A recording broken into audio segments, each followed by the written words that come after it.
Hi, it's a big title, right? When science literally meets God. Well, wait till you hear this. Last week, my really clever son, who does lots of research, showed me something that, oh my gosh, it blew my mind. I was absolutely astounded. He'd actually spoken about it before, and I hadn't understood what he meant. In fact, to be honest, I'd probably been a little bit fearful of it. But when my son showed this to me the other week, oh my gosh, it just completely uncovered God's wonderfulness and his infinite intelligence. It showed so clearly how scientists are literally meeting God and they're so confused as to what's going on. They're scratching their heads going, this goes against everything that we understand the world to be, because there's no other way of explaining it other than there's an intelligent being watching them that's greater than they are. Before learning about this at all, before my son told me any of it, I started getting a little bit unnerved about artificial intelligence. I was feeling like things were just getting a little bit out of control because, for example, they can have a photo. They can have a photo of myself and my great-great-grandparents who I've never met because they passed away, and they can turn that into a video of us interacting together. Like, that's just wild, and it makes you a bit nervous about what they can actually do with stuff. But when you see this, what I'm going to tell you about, I know that I don't need to feel vulnerable anymore because God has everything in control. Before I go into explaining it, just give you a little bit of history. So John Herschel, an astronomer from the late 18th and early 19th century, said all human discoveries seem to have been made only for the purpose of confirming more strongly the truths that come from on high and contained in the sacred writings. Well, that was awesome because they were confirming God was real. But by the time Charles Darwin came on the scene, they were doing completely the opposite. Their research was to disprove that God was real. And the same today. Everything is about evolution and there's no God and everything. Well, God's turning that on its head. Now, I want to also talk about some of the other discoveries and how important they are. Just really briefly, you'll understand why when I get to what I'm going to tell you. So, for example, incredible things that they discovered, like the angles of a triangle that always add up to 180 degrees, or Newton's law of gravity, a mathematical formula that's profoundly important for so many things, for airplanes, for getting out to space, all sorts of things like that. And the advancement of understanding the speed of light and sound. Again, it really helped humanity in how we interact in God's incredible world. More examples are algebra and geometry and mathematical formulas that put all that together have enabled us to be able to build incredible structures, life-changing buildings, and they have incredible strength. We kind of think of these discoveries as humans have come up with these ideas, but that's totally not the case at all. God's just allowed us to understand his world, his mathematical formulas. So when you hear those ones that have already been discovered, you're probably thinking, well, that's nothing really super exciting because we've known that for ages. But these discoveries couldn't have been done without God. And imagine our world without cars and houses and going to the moon and everything that we've done over the centuries would be a very different world. The phenomena that my son taught me is so powerful, and it's about discussing quantum physics. And what quantum physics is, like most theories, quantum physics was developed over many decades through the work of many different scientists. As models go, however, it's a relatively recent development or understanding because in the scientific community, it's only been recognised for the past 100 years or so. So with this incredible phenomena, the quantum physicist decided to study electrons. Well, what is an electron? Well, let's put it really simply. When you've got an atom, that's a very tiny, small unit, obviously, and it's found inside an element. Inside of those are tiny charged particles, and they're called electrons. So these electrons are incredible because they're what power nuclear plants, because they have their own energy and they make a lot of energy, and they can create electricity. So as they flow together and they make an electrical current, they also bond atoms together. So obviously they're very interesting and certainly worthy of exploring to understand what makes them work. How do they make this energy? How do they move around? Okay, so one of the experiments that they designed has the undeniable truth of God demonstrating his might through quantum physics in the math of electrons. Now, trust me, this is astounding, as not one of them can deny that electrons are hiding secrets and confounding all the scientists. I don't mean as in they can't figure out how it works because it's too difficult. I mean literally hiding. When they try to study them, they change. I'm going to try and explain it to the best of my ability, because I'm obviously not a scientist, but I'm going to use the YouTube video that my son gave me to watch, and I'll give you the screenshots and I'll try and explain it as I go. I'm not going to give you the whole video. You can watch that at the end, but I'll try and summarize it. So to begin with, they decided to study electrons by seeing how they react to being shot through a shape at the front and how it reacts on a board behind it. Quickest and easiest way to explain it. So first they didn't start with electrons, they just started with small particles. So let's just say they used marbles. So they had a gun here, they had a board here with a slit in it, and then they had another board to see what the pattern was beyond that. You can see that from the photo that I've given you. So as they shot them, the marbles through randomly, the ones that went through went straight through and hit the backboard and made the same pattern on the wall behind. That's pretty clear. Then they decided that they would add water halfway up the slit and shoot the marbles through the water and see what happened with the resistance of the water, see what changed. Well, nothing changed. It just shot straight through the slit the same, made the same mark on the back wall. So then they decided to try 2 slits, first without water. So when they tried the 2 slits without water, the same pattern occurred on the back. They went through 2 slits and there was 2 slit markings on the back wall. Then they added water halfway up the 2 slits. They shot them through and they were amazed to see the pattern on the back wall was very different.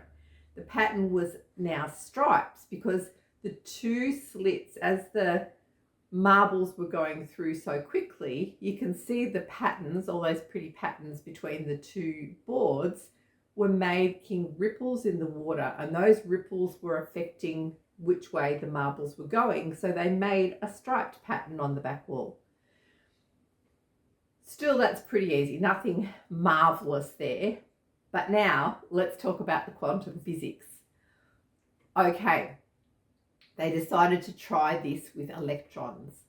So they got the same again, just a single slit board and the plain board at the back, and they shot the electrons through and they got the same pattern at the back, the single stripe. Then they decided to put 2 stripes, the same as the other one with the marbles. And when they did that is when something amazing happened. Instead of seeing 2 stripes on the back wall, they got the same pattern that they got with the water, because the waves were causing what's called an interference pattern, because the waves were interfering with how the marbles were going, because the waves were hitting each other. But there was no waves with the electrons in the second split experiment yet. They hadn't tried that. They were just trying the 2 slits. So why was this interference pattern happening? They thought, well, they're obviously got their own energy, so they must be bouncing off each other somehow. So how about we just reduce it to shooting one electron at a time, and obviously randomly as to which slit it's going through. And so they did that for an hour, fully expecting to see 2 slits on the back wall, because now the electrons couldn't react with each other because they were one at a time. And it got the same interference pattern. They're like, well, how on earth is that happening? I'll explain how they explained it, because it meant that they went through both, and it went through neither, and it went through just one, and it went through just the other. So it was really confusing them and confounding them. They tried multiple times, and each time they were getting this interference pattern. So they decided that they needed to watch the electrons to study them in some way. They had a measuring device to see what was happening with the electrons, to understand why they were getting this interference pattern. So as you can see with the picture, they set up the guns on the left that shoots the electrons, then the 2 slits, then the board behind, and then the eye is obviously going to be facing the other way, which is going to be their measuring device. They set it up, they did the experiment, and nothing happened that was happening when they weren't watching. Instead of getting the stripy pattern on the back wall, they were getting 2 stripes, as though there was no interference. And they thought, that's really strange. How come all these times it's done a stripy pattern, and now as soon as we've got a measuring device to see what's happening, it's only doing 2 stripes, as though there's no interference? So they tried lots of different things. They even tried trying to trick the electrons, which is absolutely hilarious, by not having the watching device or the measuring device and having it somewhere hidden, and still the electrons didn't behave with an interference pattern. They behaved as though they were just marbles. Now that's amazing, because every single time they did it, they got the same result. Well, how could science explain this? It's as if someone was literally watching them and preventing them from learning how electrons work. There's no way of explaining this scientifically. It is God. That's the only thing it is. And so you can see that genuinely science is meeting God, but they're like, oh my goodness, this goes against my core beliefs. I don't know how to understand this. And I love it. I love it so much. I love that it's not a solo experiment. Not one person did it. Lots of people did it. And it's really well known. The quantum physics double slit experiment. If you Google it, it'll come up with heaps of information. I encourage you to watch, as I said, where I got from, and it's YouTube video called Dr. Quantum Double Slit Experience. Or watch others. They all say the same thing, but this one's just really easy to understand because it's in layman's terms, which is easy to understand terms as opposed to scientific technology language. The scientists are scratching their heads. I know from knowing God that he will be laughing really hard, because God's got an incredible sense of humor. I've said that before and I'll say it again. He did something really funny with me again the other day. He shows me time and again with the funny, I love watching funny animals like monkeys and dogs and donkeys and all the funny, cheeky things that they do. Regarding this experiment, obviously we are not meant to know how electrons work, because something destructive would come of humans having that knowledge. How powerful is our God? How mighty is he to demonstrate like that with quantum scientists doing this experiment? When we think about the miracles from the Bible, this ties in really well, because I've heard some people doubt the literal meaning of the miracles. Like, for example, a classic one is the talking donkey in Numbers 22, 21 to 39. And I won't go through the whole story because it's quite long, but I will give you a brief summary of what it is. Because a lot of people say, no, that donkey didn't really speak. Okay, the testimony is summarized in that there was a king Balak, and he was a ruler that feared the Israelites greatly, because he saw what happened to the Amorites and the Moabites because of a result of God being behind the Israelites. Well, he wanted to defeat the Israelites, and so he called upon an evil man so he could put a curse on them. This man practiced magic arts and divination, and his name was Balaam. He also led Israel into apostasy, and Peter and Jude explained him in the Bible as an unscrupulous and greedy man who loved the wages of wickedness. Surprisingly, when Balak's men first consulted him and asked him to come, he said that he needed to consult the Lord. And the Lord said that he must not go because he must bless the Israelites, that they are to be blessed, not to be attacked. But then he did end up going, and it was with God's blessing that he went. But God saw that he wasn't actually going for the right reasons. He saw that his heart was evil, and Balak tried twice to get him to go. He sent the first lot and he declined, so he sent a second lot. And he upped the money, and so Balaam's like, oh yeah, I think I'd like that. And God knew, God knows all our hearts, the same as he knows quantum physicists' hearts. So God got angry with him because he had an evil heart. So he decided to kill him. So as Balaam was walking along the road with his donkey, an angel of the Lord suddenly appeared to oppose him and to kill him. Balaam didn't see it, but his donkey did. And so it veered off the road and into a field in fear. And Balaam was furious. He was so angry at the donkey because he didn't know why it was doing it. So he beat the donkey. The second time, when they got into a narrow alley, the donkey saw the angel again, and the donkey in fear moved and stepped on Balaam's foot.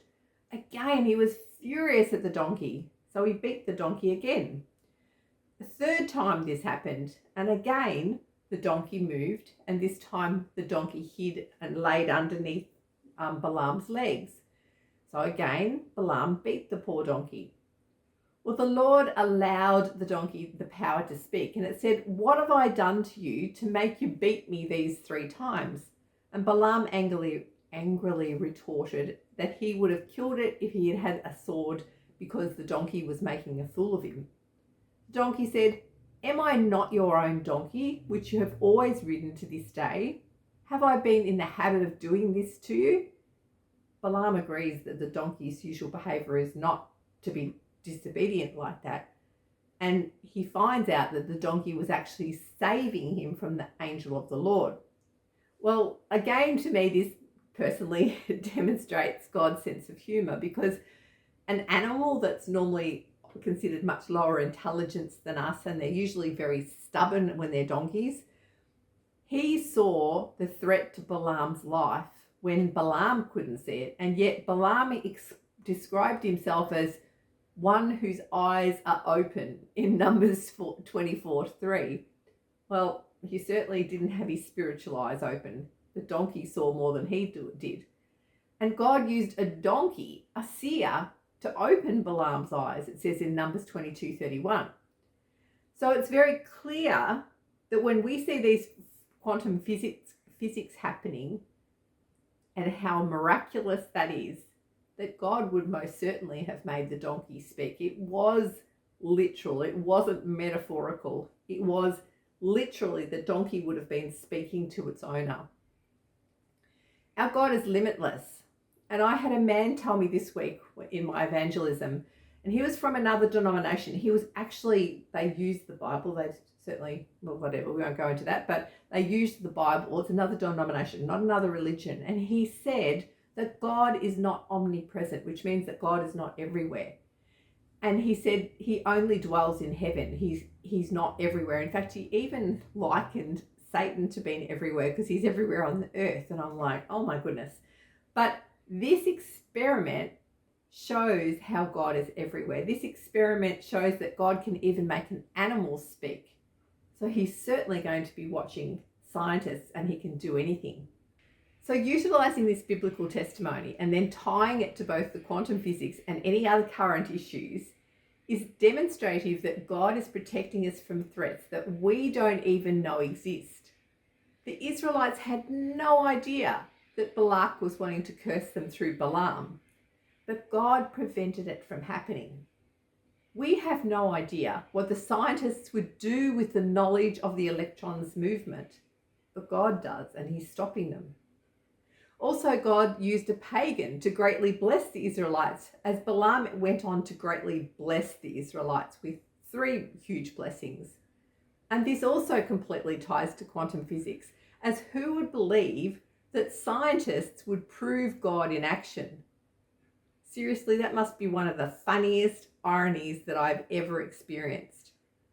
Those that seek to disprove God and to prove evolution instead prove God in action. I see that as a great blessing to the many people who watch YouTube videos and will learn the indisputable proof of God. So let's look to the Bible and see what Romans says. Romans 1:20. For his invisible attributes, namely his eternal power and divine nature, have been clearly perceived ever since the creation of the world in things that have been made. Well, God's invisible power is certainly made visible in this experiment and in the electrons that he made that he doesn't want the secrets disclosed to. Colossians 1:16-17. For by him all things were created in heaven and on earth, visible and invisible, whether thrones or dominions or rulers or authority, all things were created through him and for him. And he is before all things, in him all things hold together. That one to me is powerful as we witness the Christian countries that are really falling over with so much evil happening in their countries. And that used to make me really afraid. That's one of the ones that really got to me, because I'm like, this can never turn around and we're going to have to go through all these trials like the Israelites did. But when you see what's happening, we've got to put it into the context of how God is using things to change. Because when we look at England and we look at Ireland, it's sad, really sad to see what's going on. And I strongly believe that Australia is following closely behind. But as I see God punishing countries and people for turning away from him, I see that he's encouraged the quantum physicists, scientists to do these experiments. The first time this experiment was done was in 2002. That's 23 years ago. And it was put into a physics magazine, which most people wouldn't read unless you're a quantum physicist yourself. But now there's lots and lots on YouTube, and in easy to understand language, as I said before, in layman's term. And when you think about who's watching YouTube, it's a playground for the younger people who have been growing up without God in their lives, and they're learning, they're hearing firsthand that God is hiding secrets from the scientists finding out. Now do you see how you have nothing to worry about? I mean, you still have to be cautious for your own safety and security, particularly online and anywhere else, particularly in our world that's become so much more angry and much more violent. But don't get yourself caught up in the smaller stuff thinking, oh, I don't know, God's not in this. If God's in a science experiment, he's in everything. I hear lots of people that say, I just hated that COVID jab. And I know that it's just ruined all of everyone's bodies and everyone's going to die now. And I've even had people argue that I have now got the mark of the beast, because more than one person, because I had 3 jabs. The 3 jabs was the mark of the beast. That's ridiculous. But it also relates to the donkey, as it said that Balaam should have known better, as the donkey was obviously always reliable. God's always reliable, yet people get afraid and think that he's not protecting them. When you realize that God is in control of even experiments on the tiniest electrons, as he knows what's good for us and what is bad, you have nothing to fear or worry about. We obviously definitely need to be aware of the mark of the beast, the actual mark of the beast, but it's not a vaccination. The Bible says in Revelation 13, 12 to 18, and I'll just shorten it to the main bit. Also, it causes both small and great, both rich and poor, both free and slave, to be marked on the right hand and on the forehead, so that no one can buy or sell unless he has the mark, that is, the name of the beast or the number of its name. This calls for wisdom. Let the one who has understanding calculate the number of the beast, for it is the number of a man, and his number is 666. So we don't get all caught up in, oh, this is the mark of the beast and that's the mark of the beast. Very clearly, God's made it very clear it's going to be on people's right hands and it's going to be on their forehead. I think it's really exciting to see quantum physics take a full 180-degree turn and realize that they're proving God. I wonder what's going to become of this as more and more people become aware of what's happened and how amazing it is. I love it.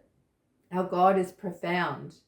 Don't ever forget that the Bible's miracles are real. Don't ever forget that there's miracles that are real here and now, and there's miracles for you. Don't ever forget that God is protecting you, even when you don't know he's protecting you, like he was protecting the Israelites from Balaam, like he's protecting all of society, all of humanity from knowing the secrets of electrons. I encourage you to listen to Take You at Your Word by Cody Carnes and No Longer Slaves by Zach Williams. Both of them are really powerful songs. I love it. And if you listen to No Longer Slaves by Zach Williams, he records one in a prison, and oh my goodness, it's a sermon in itself, just watching those people who are in prison singing that song and tears of joy streaming down their faces. That gives you the deep understanding that God's in every place. He's in our jails, he's in our hospitals, he's everywhere. He's trying to reach people, trying to touch people's hearts. God bless you. Have a great week, and I'll talk to you again soon.